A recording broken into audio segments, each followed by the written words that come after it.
All right, hi everyone. Did some of the usual site searching. I think I found nothing this turn. Yeah. Got another Murd, so there he is. Um, Slowly bringing our forces towards Africa. And the goal will continue to be to liberate all of Africa here. Only the only throne that I can get from this is the lower throne, so that kind of blows. But overall, I still gonna do it. We look down in the basement. I've got these guys sneaking around here. Agartha continues to summon clockworks. Some of them like clockwork over here in their capital, which is fine. The goal from a military operation in the caves would be to just basically capture a lot of territory that's hard for them to recapture due to their slow map move. Use that captured territory and my camel tax collectors to press a financial advantage, and then coalesce a bunch of like Efreet and eagles on top of like important Agarthan objectives.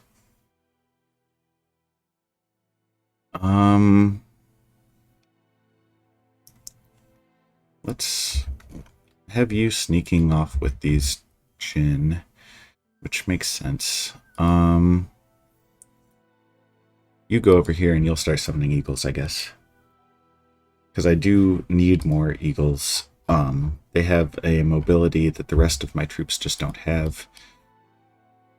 Up here, we've got a token force to just hold the fort down, basically, in every sense of the word.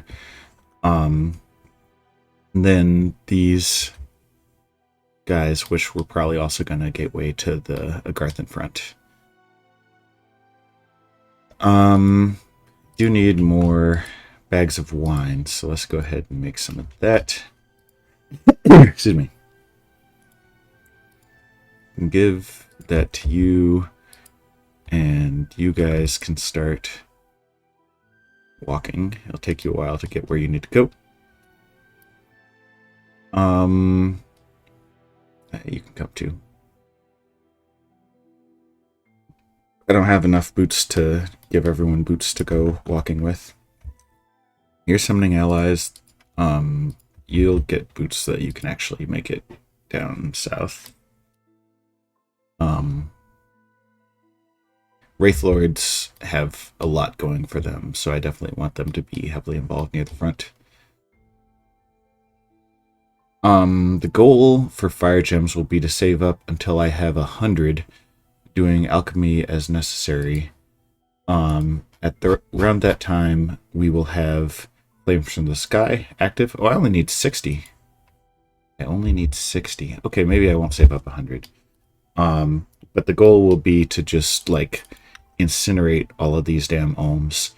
And if we get the Ether Warriors out as well, then that's awesome. They are uniquely annoying for me to have to deal with on account of their Moonblades. But the ohms those guys have got to die, because the Mind Blasts are just insane to deal with.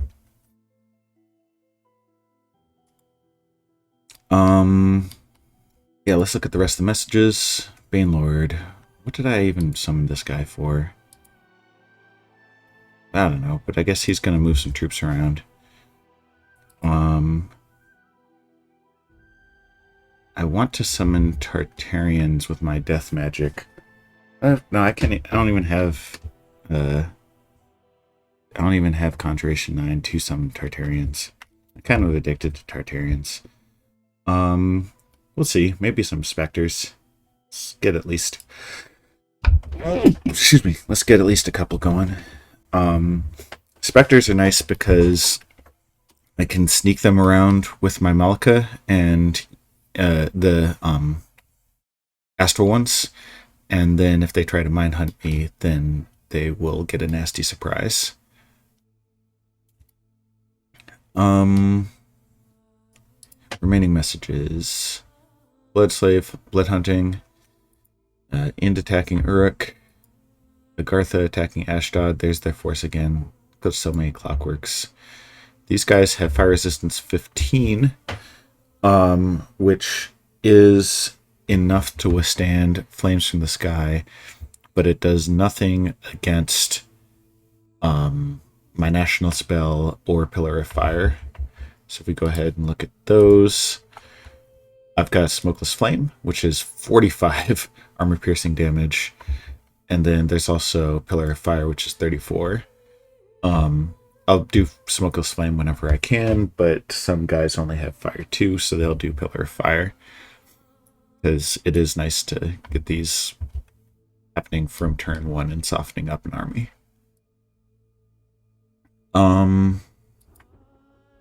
Wraith Lords. Oh yeah, one of these guys got converted, so that's a big pickup for Uruk. It looks like it was a enslave rather than a charm, but still something they're happy to have. Another fort battle, another failure. Goodness gracious. Why did I fail this time? Oh yeah, one of these terracotta guys was just hitting hard enough to take down the Ifrit eventually. So this is where the primary Machakan army is. Am I storming this turn? I'm not. So we're bringing a good amount of crew in there. And, I mean, there's no rush. The Boread is much harder for them to deal with on account of the fact that it is bigger, and so it regens more. So the plan will be to just storm with the Boread with the morale boosting gear.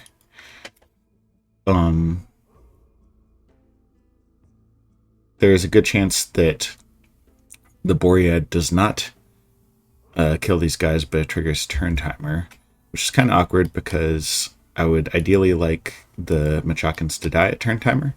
That's not going to happen, but that's okay.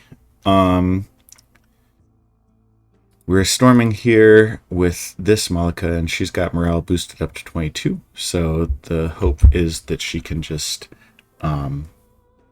use her high morale to not get panicked and to finally take care of business there. And then over here, we're storming with this Salat, which again has a lot of morale boosting going on. So that's battles, events, extra cash, Mother Pearl, growth. We keep getting events like this. So evidently there's a horror around or something. It hasn't actually like horrified me, so we'll see. Somewhere in here I thought I was starting a fort. Yeah, it's up here. I don't remember why I picked this. Oh, I picked this place because it's got a Rune of Fire. So ideally, timing wise, we can have this fort in place before like Agartha comes over to mess with it, because it would be very valuable to have a base of operations here. Along those lines, this army is headed out east. Can I scrounge up some money to build a lab there? Not this turn. That's okay. We'll cast Aethergate here, and then we'll do a big exodus of troops using Gateway to bring them west. Meanwhile, we'll have a bunch of devils in the area, and that'll also dissuade any sort of troublemaking while we get ourselves in position. And Sunrock Wood here is going to be the base of operation, and then when we do have Flames from the Sky online, then that can be where we cast it out of as well, thanks to the Rune of Fire. So this is going to be a very critical objective. I expect I expect Agartha to concentrate on it very heavily, but well, we'll see. It'll be a really exciting battle, a really exciting war, to be honest. Or maybe it'll be anticlimactic. We'll see. Lost some scouts. Finally finished some rock walls underwater here, so now we can have like this Ictiad not have to worry about random shit happening to him.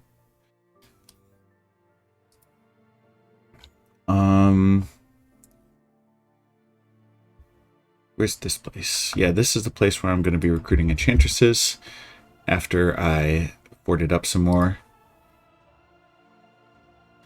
And then we'd already talked about those fortresses. Overall, our objectives remain the same. We want to blood hunt the hell out of Forma Machaca. Want to finally conquer these Machacan forts that we've been sitting on for how long now. And we want to relocate our armies to fight Agartha and use the fact that we've got all our blood hunting online. We've got all of our guys in the area. I'm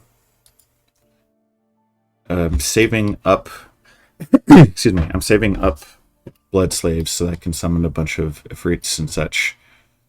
And once we don't have to worry about the alms, then I can do the hit and run tactic of just flying a bunch of genies, have them all cast Pillar of Fire, and then have them retreat like turn 1 or turn 2.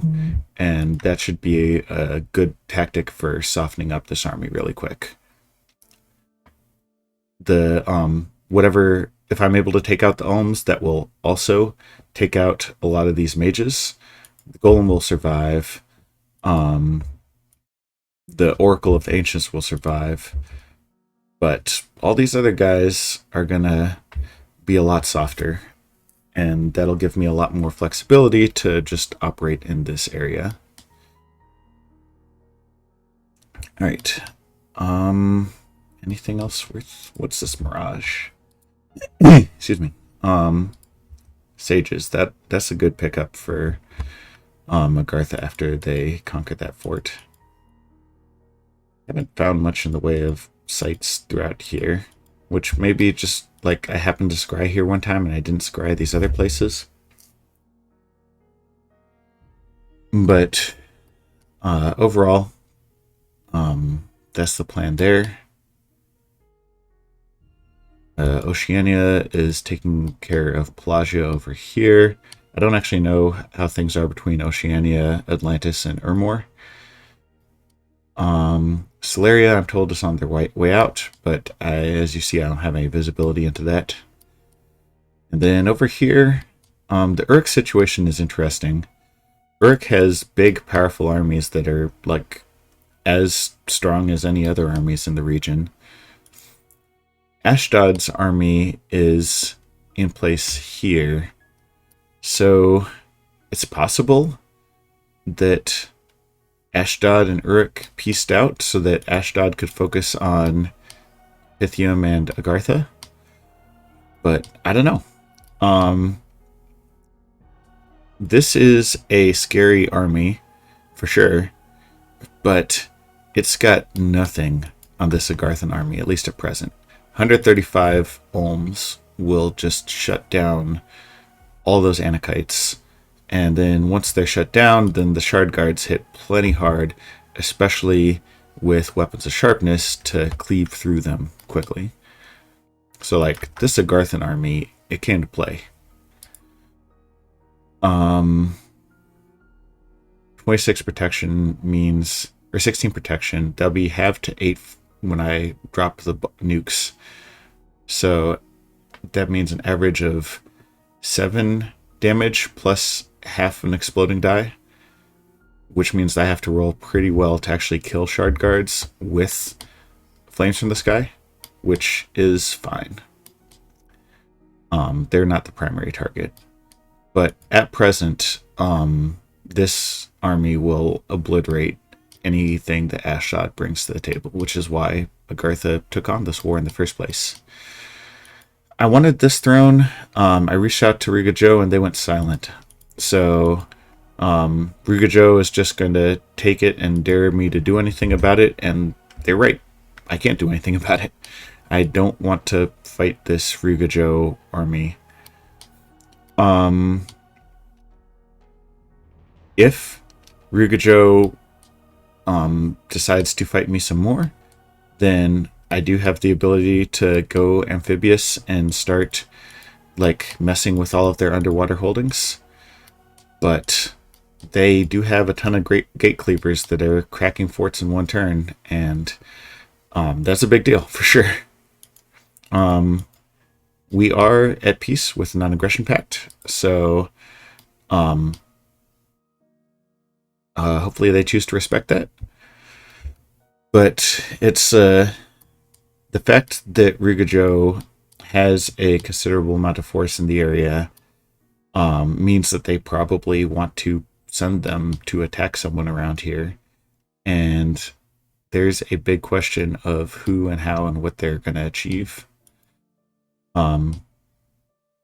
And since I've been relocating my forces west to prepare for Agartha, I'm not in a position to fight this Riga Joe army. I'd have to fly a bunch of people back, and that would take time. So we'll see. We will see exactly what I end up having to do. Oh yeah, you need to head west.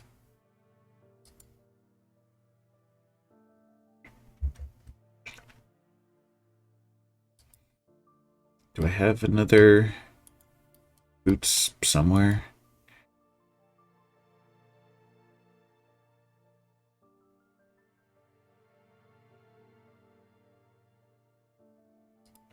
I've been relocating a lot of my equipment to my thugs just for my own sanity.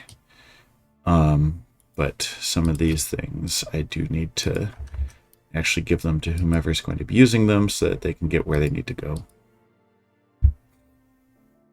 But as I mentioned, he's going to be sneaking around behind some of the mine-huntable guys as bait. I don't need a lot of specters doing that to basically shut off the mine hunt game, because they don't know what they're going to find, and Agartha doesn't have as much astral as other folks I might have to contend with. Alright, globals. All 9 slots are still taken.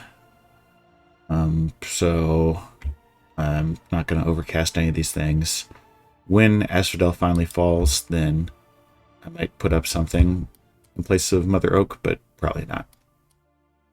So yeah, that covers it for now, and I'll see you around.